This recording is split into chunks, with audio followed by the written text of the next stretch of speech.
What's going on, guys? Welcome back to the channel. Do you have a Craftsman T240 and you need to replace the battery because it won't start, or you want to take it out and go get it tested? In this video, let me show you how we get it taken out and removed so you can replace it or get it tested. As always, if you're not subscribed to the channel, hit that subscribe button down there in the corner. Smash that thumbs up button, guys.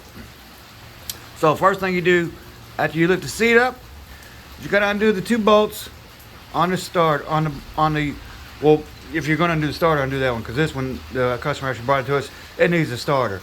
So before we replace the starter, we gotta undo the battery first. So, if you want, make sure you undo that, but also, make sure you have your key turned off. And before you go checking your battery, if it's bad, make sure you check the fuse that comes from the factory right here.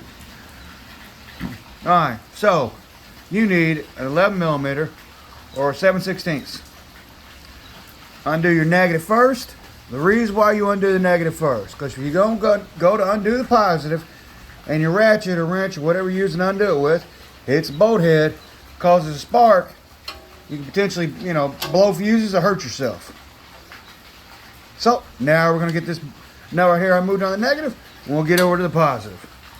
Alright guys, now that we got the negative removed, I always stick the bolt back in the end of the cable here so you don't lose it. Now we're going to move right over to the positive and get it undone. Alright guys, now we got the positive undone. Now you're going to get your cables up out the way here. Then you're going to do this wire hanger. What you do is you press down, flip around this loop, and it rotates up out.